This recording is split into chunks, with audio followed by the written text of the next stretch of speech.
Today's event directly responds to the Special Rapporteur's 2025 report, which highlights the urgent need to protect migrants, refugees, and asylum seekers from religious persecution. Today, you will hear powerful testimonies from individuals who have fled persecution, and as well as reflections from experts and leaders dedicated to ensuring that no one is returned to danger because of their faith. Today, it is the very great pleasure of our New York WEA office to host our friends and colleagues from the Refugee Highway Partnership. The Refugee Highway Partnership is an international Christian network of churches, agencies, and individuals committed to serving people who have been forcibly displaced. After we hear from all of our speakers, we will have questions from both our live and virtual audience. After the event, please stay and join us for refreshments and time to continue today's important conversation. This event is being live streamed and also recorded. If you haven't registered for this event but would like to stay in touch, please do so using the QR code at the back of the room. It's right behind the sandwiches. And it is my pleasure now to invite Gordon Showell-Rogers from the Refugee Highway Partnership, who will guide us through today's session and introduce our speakers. Thank you. Thanks, Karen. Thanks very much. And apologies to those who are watching the recording or who are watching online that you can't have the sandwiches. I'm sorry about that. Thank you again from me for joining us. The Refugee Highway Partnership, as Karen has mentioned, is a network of grassroots practitioners, and we're really delighted about Dr. Garnia's report to the UN this year. Really grateful for her call to facilitate dialogue between governments and civil society, and delighted that she's willing to speak to us today. We're going to go straight into the 5 video testimonies of displaced people with lived experience of religious persecution. And I think you will agree with me once you've seen them that they all show why reforms are not only a matter of safety and dignity, but also sometimes and often a matter of life and death. So without further ado, Johanna, if you could help us go straight into the videos, we will do that.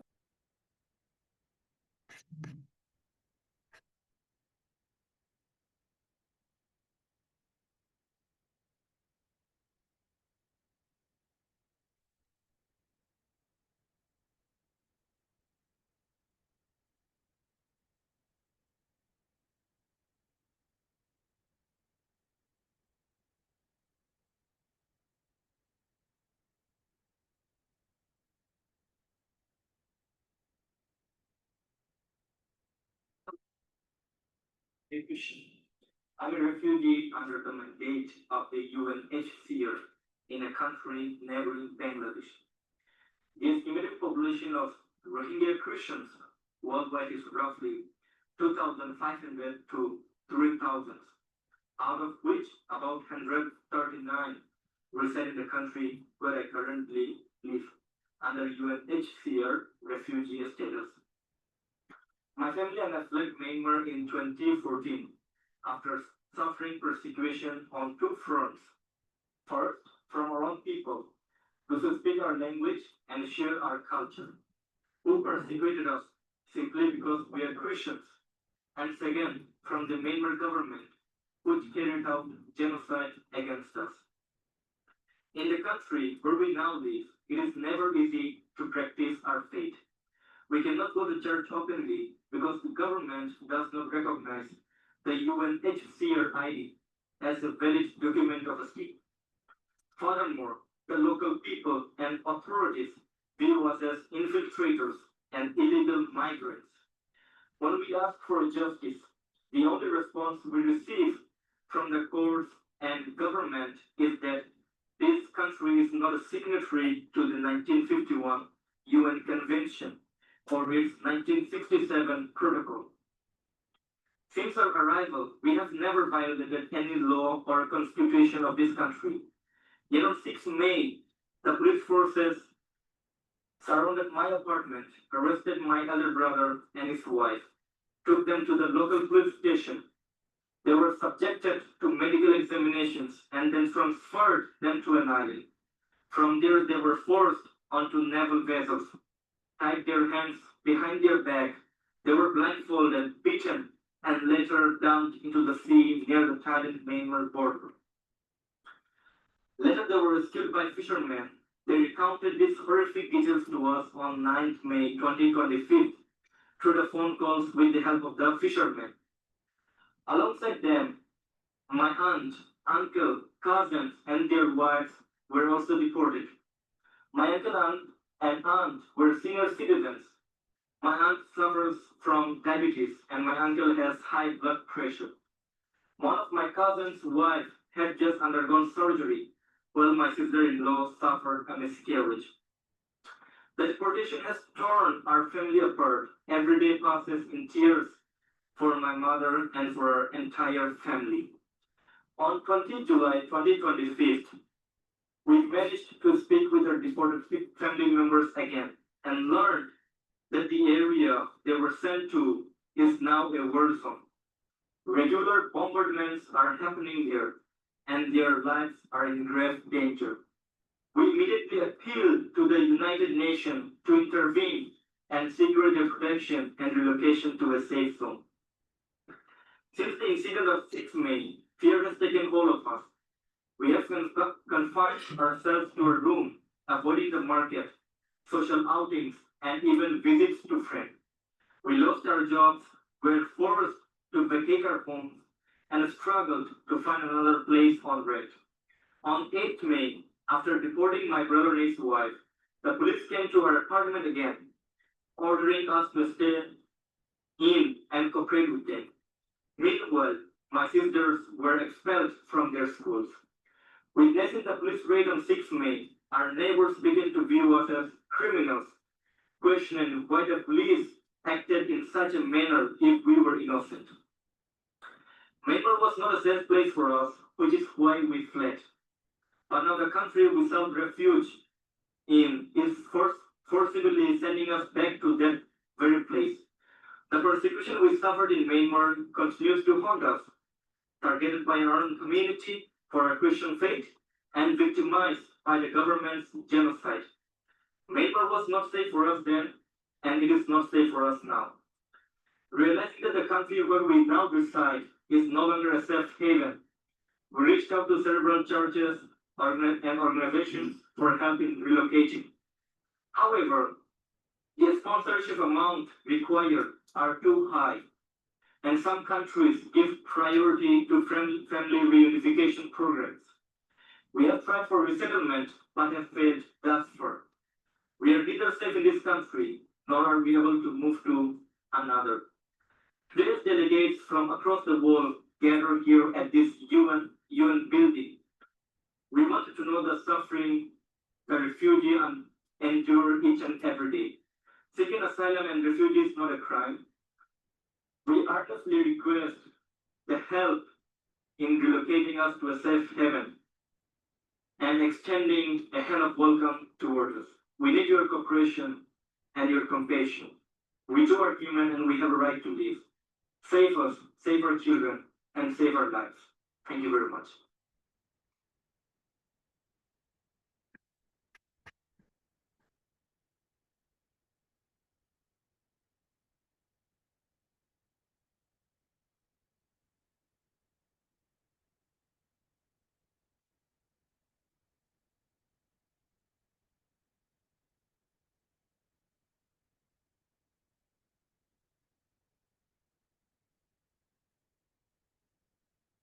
Hello and respect.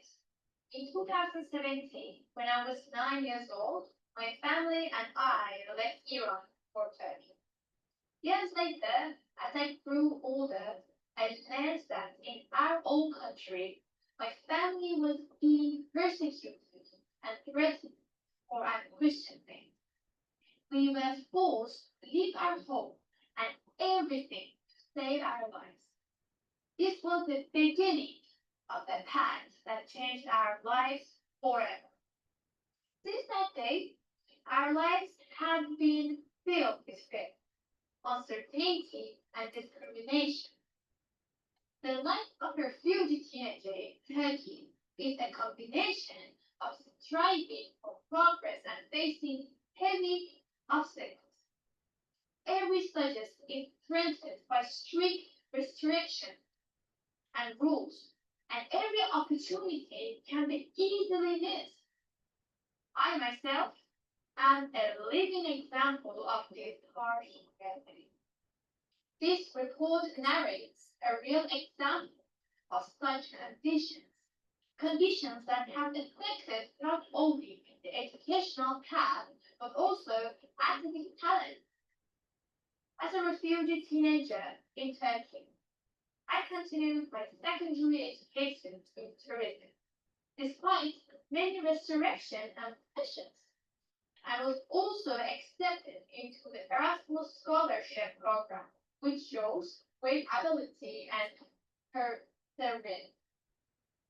However, the Turkish Immigration Office did not allow me to leave the country to participate in this program and the scientific trip to Spain. And this important scientific and international opportunity was lost. This exclusion, which occurred solely due to my refugee status and legal restrictions, created a sense of injustice, disappointment, and severe psychological stress. In addition to my academic studies, I have also had a significant experience and progress in the field of taekwondo, which I will not go into detail due to time, although this path also suffered a similar fate as my education. I studied in the school where the religious teacher showed anti-Christian films in class, and this experience had a profound negative impact on me. This hostile atmosphere threatens my life and my future as well as that of other Christian children. The fear of returning to our country is always with us. In December 2024, my father was connected by Turkish Immigration Office, and they say that my mother and I had our case closed. It is a long and complex story. This issue put a lot of psychological pressure on us. This means illegal and resident instability. The Turkish Immigration Office may close or reject the case at any moment, and future is uncertain, and there is no guarantee of transfer to a third country. Despite all these hardships, I met Pastor June Simon, founder and CEO of Philo Global in Turkey in April 2024, and explained my situation. As a family, we have asked them to meet our nationalities and help us resettle in Australia. The message I want to give to the international community is this: refugee is not a choice. We are refugees, people with dreams, faith, and aspirations who have been forced to leave our homes. We are not just seeking refuge. We want to actively participate in a safe, healthy, and human society.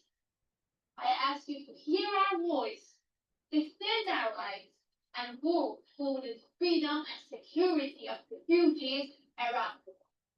Thank you for hearing my voice.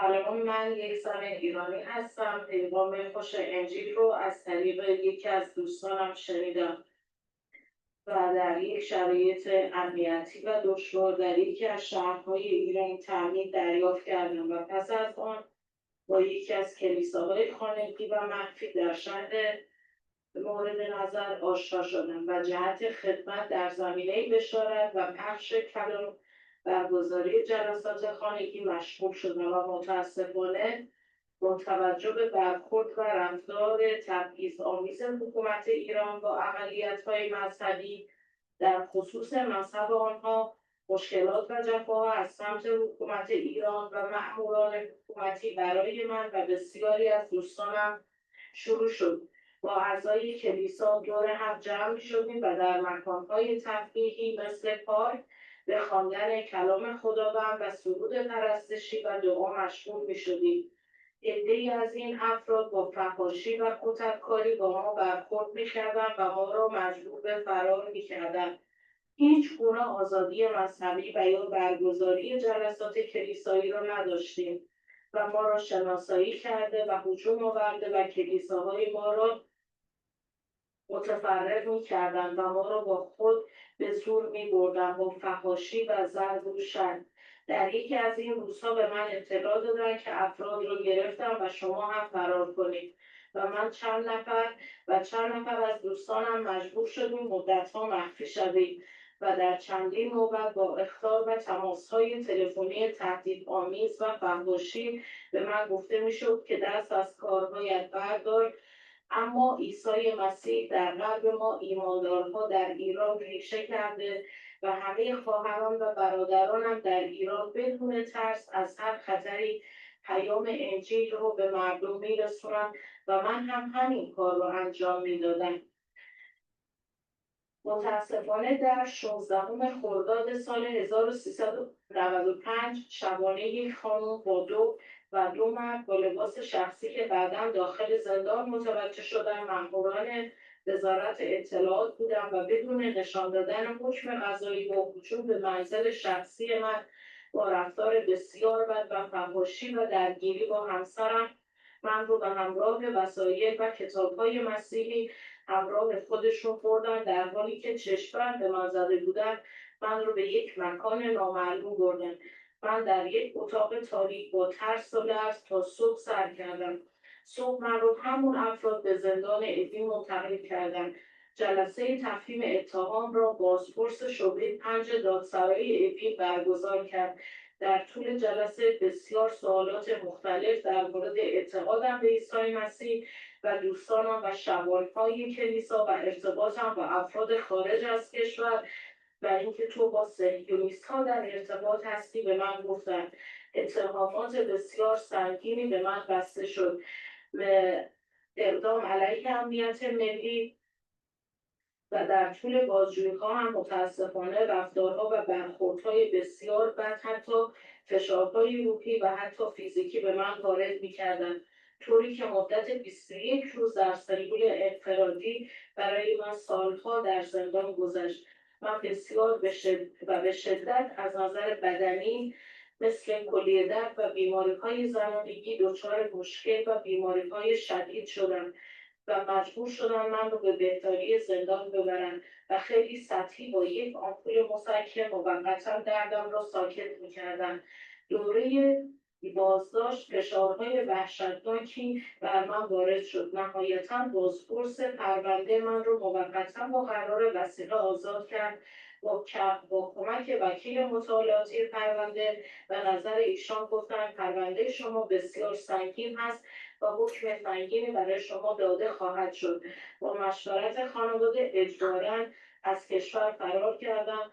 مدت 10 سال هست که در کشور ترکیه با شرایط سخت ترکیه بدون داشتن بیمه تکمیلی و حق کار در اجتماعات زندگی رو در اینجا به سر میبرید و هر روز و حکم من در ایران 10 سال و 6 ماه برای من زندان بریدم و محرومیت از فعالیت‌های اجتماعی. من هنوز نگران هستم و ترس از این دارم که من رو اجباراً به کشور برگردونن.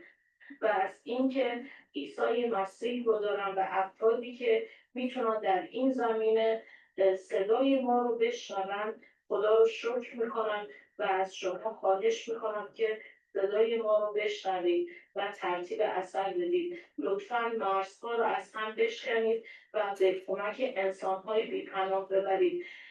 درسته که خداوند ما عیسی مسیح پناه ماست، اما ما هم حق زندگی داریم و حتی از کوچکترین امکانات اولیه و امکانات اولیه یک انسان برخوردار نیستیم. لطفاً به کمک ما بشتابید. خداوند به همه شما برکت بده.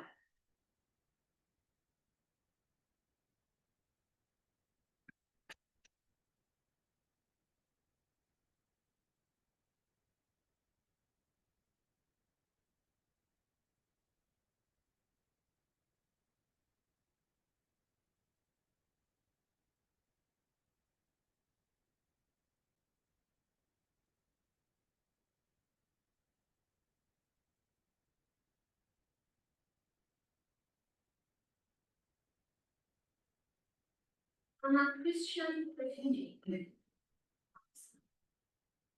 We are the forgotten. For years, we have lived in silence and uncertainty without legal documents, without protection, and often without hope. I left my country for two reasons. First, after the fall of the government of Afghanistan, my father, who was a soldier, was captured by the Taliban, along with my mother and two daughters. Second, because of my Christian faith. Being a follower of Jesus in my country was dangerous. I was not only treated by my society, but even rejected by my own relatives and family members. I lived in constant fear and separation. Life in Pakistan is not easy either. To treat my sick brother, I tried to sell one of my kidneys, but the hospital refused. They said I was too thin and weak.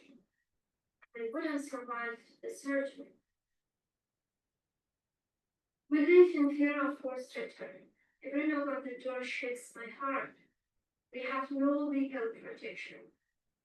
Most importantly, the government of Pakistan has made a firm decision to expel migrations from Islamabad and 5 surrounding cities like Atak, Mabri, and so on.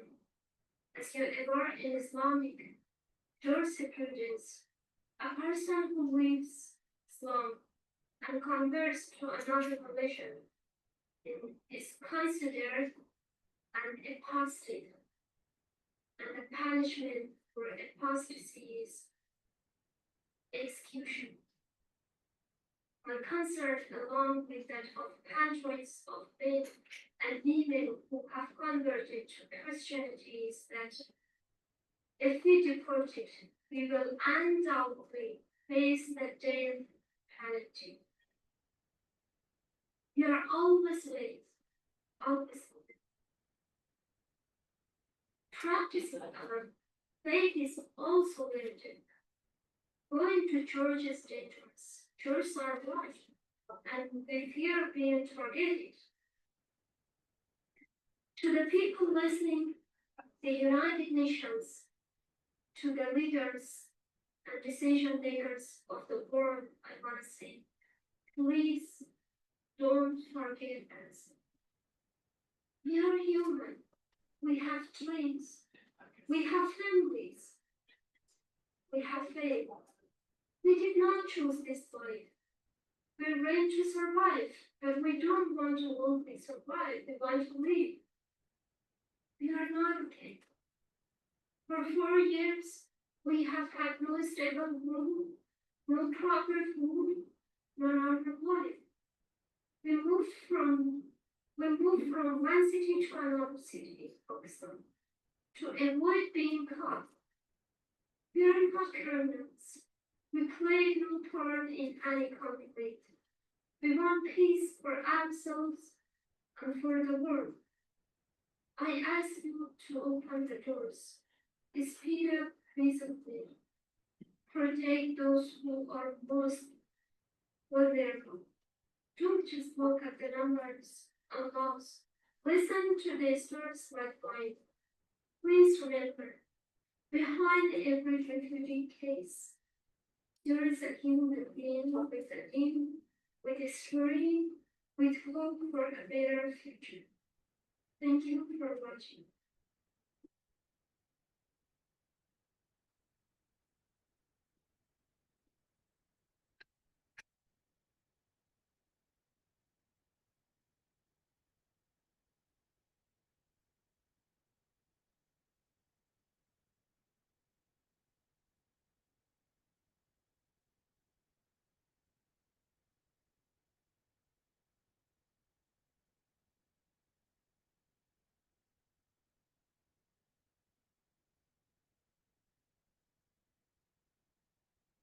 Everyone when completed my was to leave my home because of fear to my safety.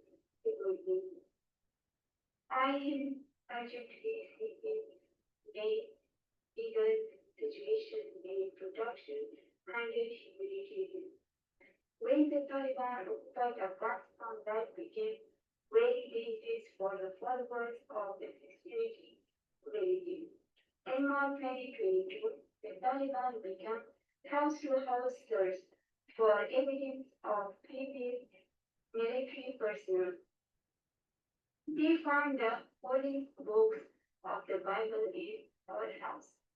My father was arrested by the Taliban, and for several years we didn't know what happened to him.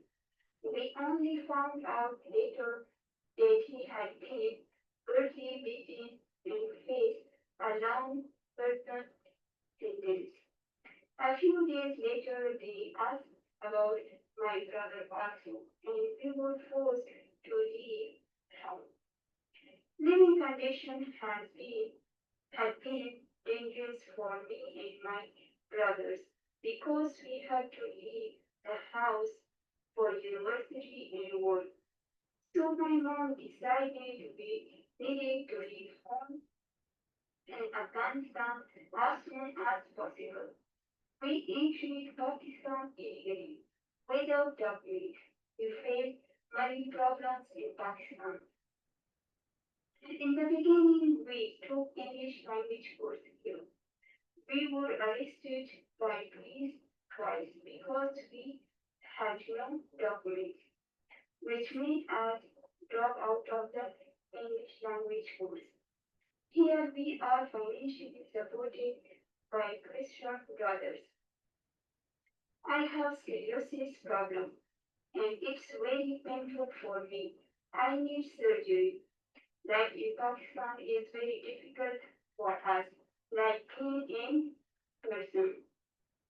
The Pakistan government has stood a plan without documents to leave Pakistan by the end of the month.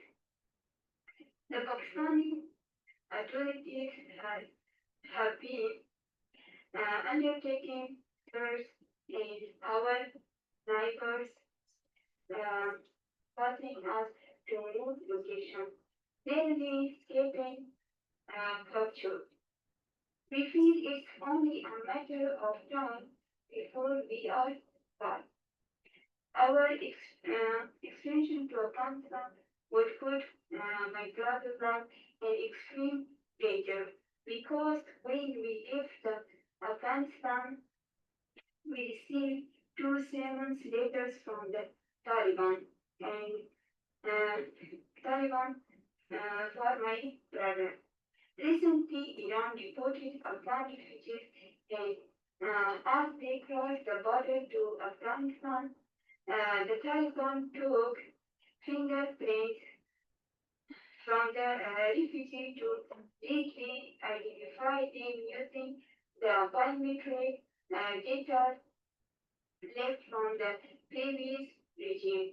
Our force return to Afghanistan would spell the end of our lives. We plead with you not to forget us or leave us alone in these difficult days.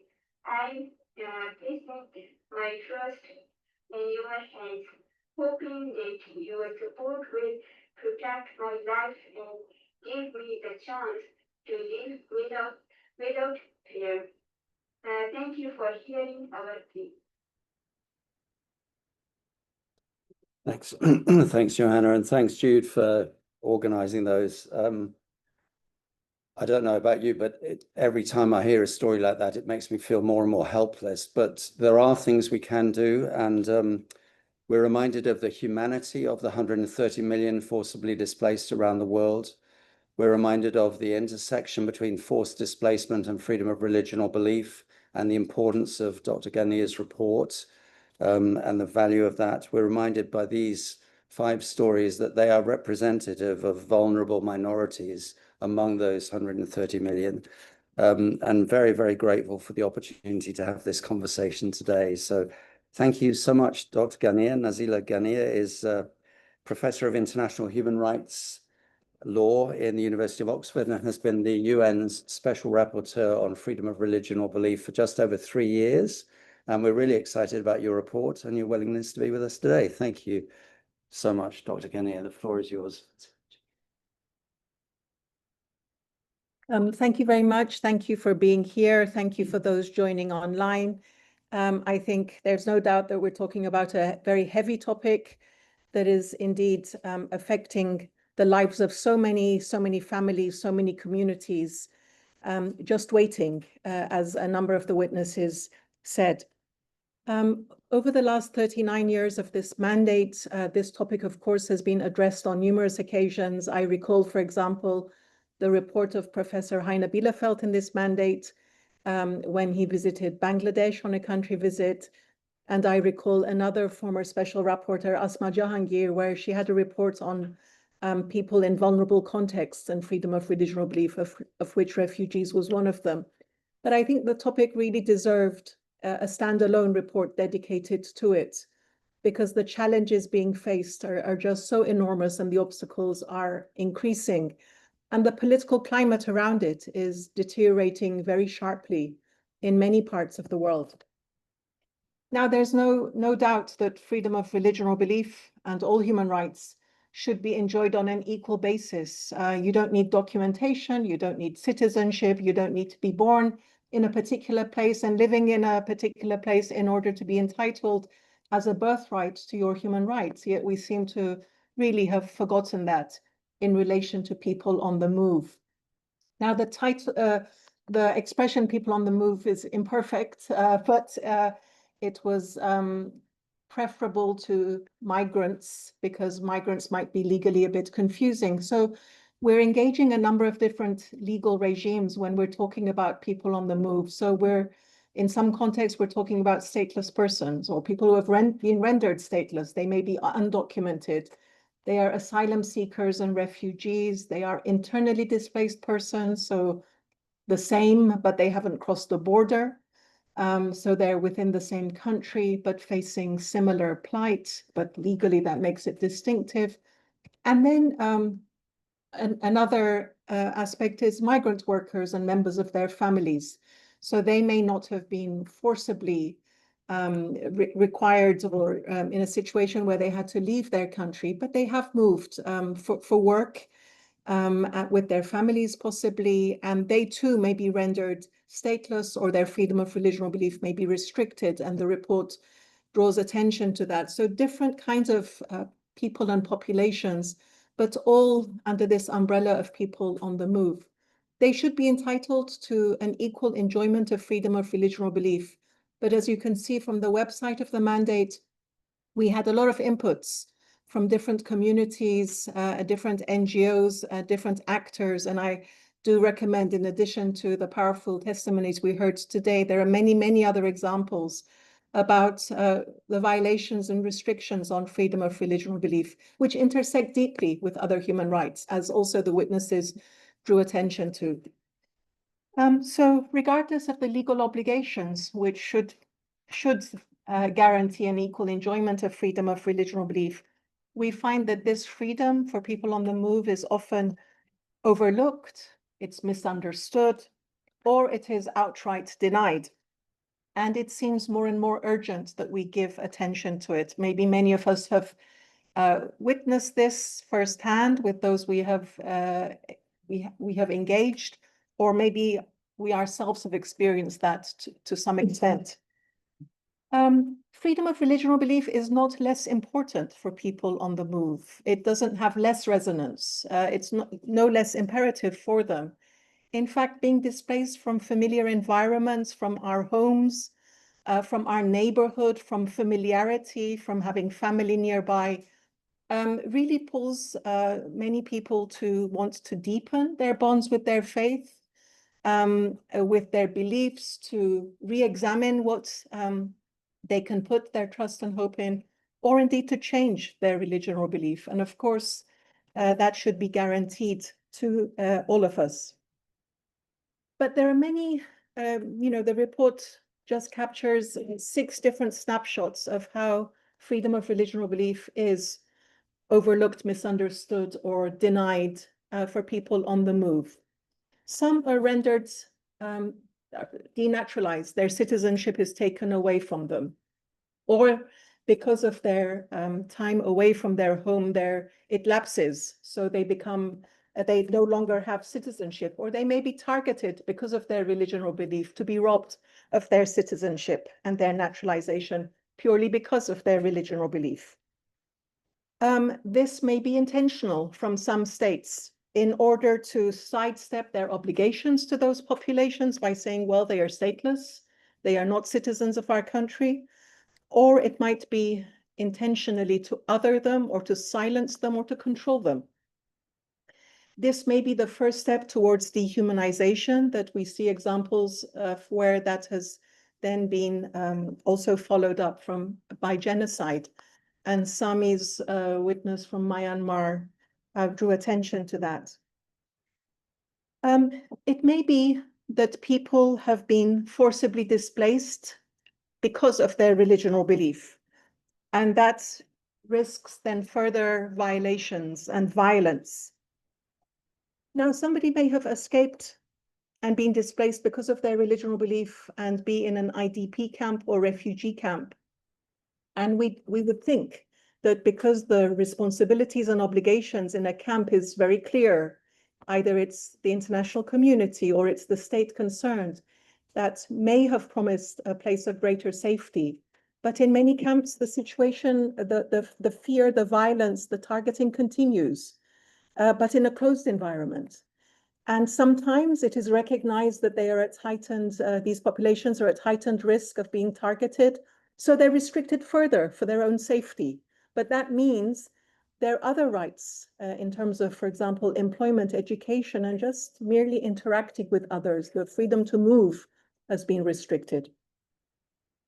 There are also violations at borders, and sometimes crossing borders, yes, without papers, and therefore technically illegally, then leads to detention. And in detention, we should have a guarantee of freedom of religion or belief. So the freedom to have pastoral, interactions, the freedom to worship within prison. There might be particular dietary requirements. There might be the wish to visit places of worship, yet that often is not guaranteed. People are forced to eat food that is against their religion or belief, and those pastoral supports and other community support is denied. People should all be safe from refoulement, from being returned to a place of danger. But we heard from Jasmine, I know not her real name, but Jasmine from Nara and Amila, about this constant fear of refoulement, of being returned to a place of danger where one has faced persecution. And if that wasn't enough, there's also transnational repression being experienced in many parts of the world, where kidnapping, enforced disappearance, death threats, and assaults take place. Now let's move to migrant workers and their families. Often it's overlooked. There are many countries in the world where the population of migrant workers is significant, if not the majority of the population. They should be able to enjoy freedom of religion or belief fully and equally to others. Yet that is often denied. It's often ignored that migrant workers too have religion or belief and want to be able to enjoy it, practice it along with others. And sometimes migrant workers are deported because the activities they engage with are considered to require missionary or religious visas.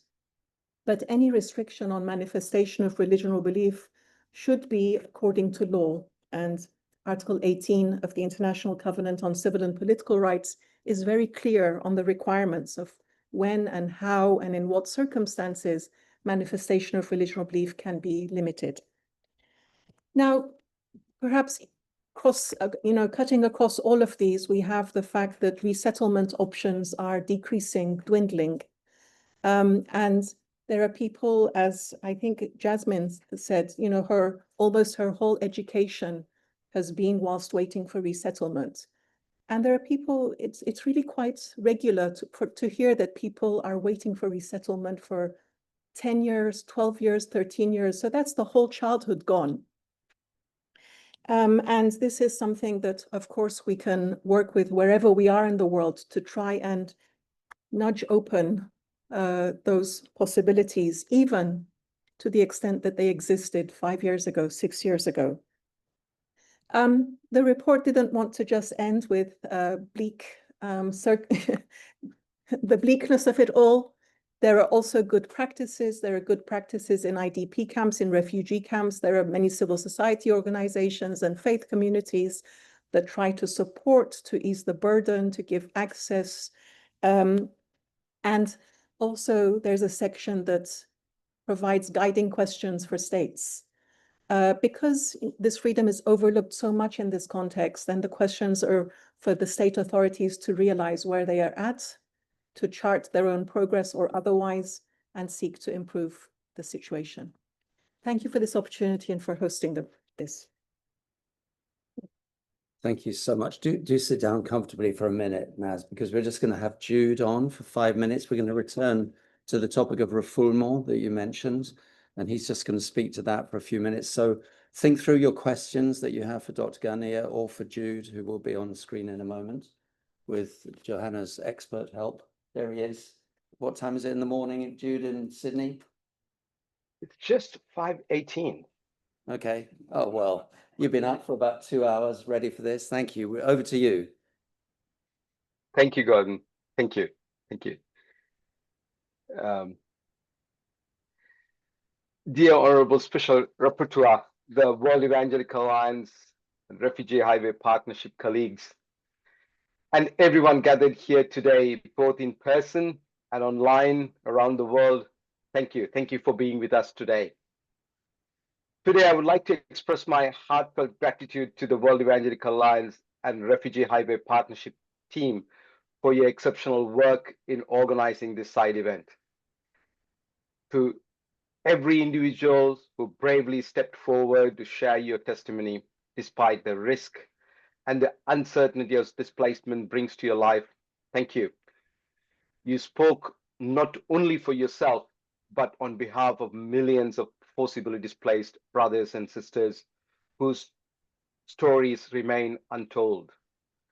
A special note of gratitude to the Special Rapporteur for your commitment and for generously making your time to hear these powerful testimonies. Your presence offers hope, recognition, and dignity to those who have been forcibly displaced because of their faith. It is a great privilege and a serious responsibility to speak on behalf of those who have shared their personal stories. Many of them are living in host countries where their future is unclear and they face the fear of persecution and forcible deportation every day. Their courage in speaking out deserves our full attention and our response. Now it is up to us to turn our values and promises into action, such as human rights protection and humanitarian response with impartiality and equality. Tangible actions that makes a difference in the lives of persecuted religious minorities.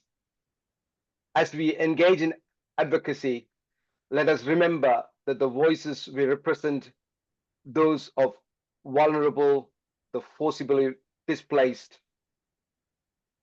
and the marginalized are not abstract or just statistical. They are real people, and they are waiting for us to represent them with courage, compassion, and clarity.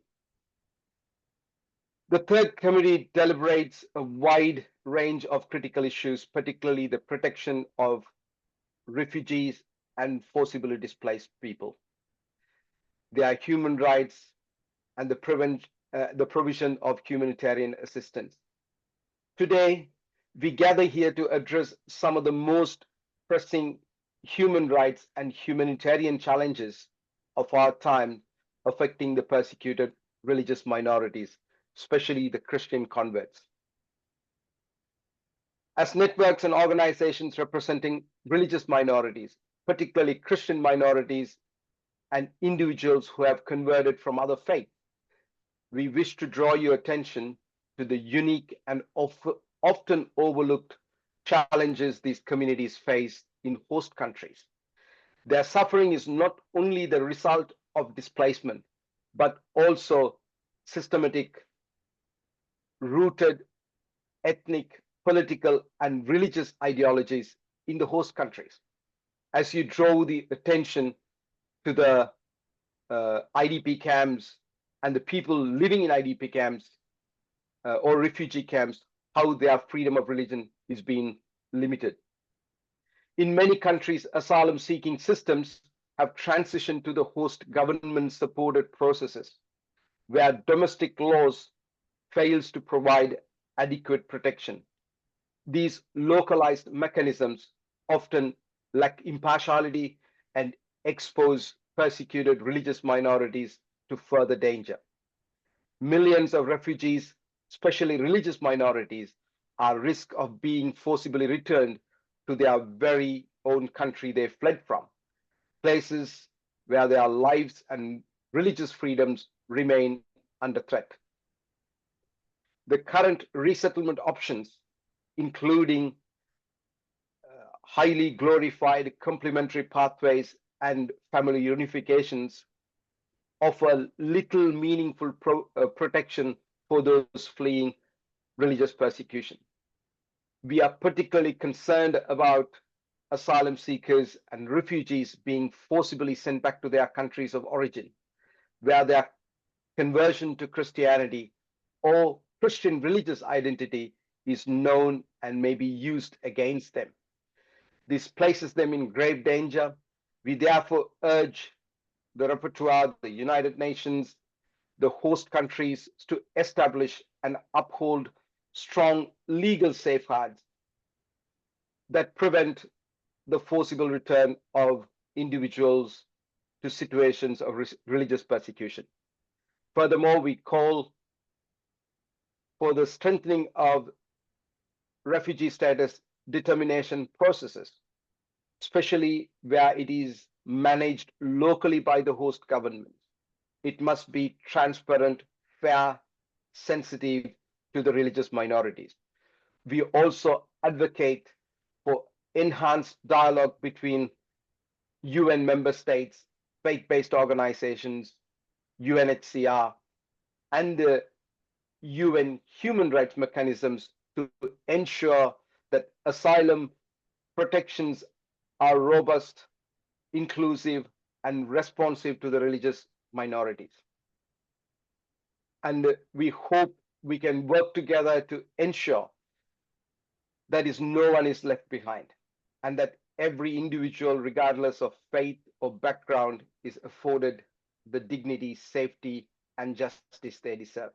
Thank you for giving the opportunity for these 5 young people to share their stories and to highlight their difficulties in front of you. And I hope that we can work together, and thank you for giving this opportunity. Thank you. Thank you, Jude. Thank you very much, Dr. Kenya, to join us. I'm going to beg your indulgence. We're going to run over a little bit because we started a few minutes late. If you need to slip away, we will totally understand. But now is the time for questions and answers to Dr. Kenya or to Jude.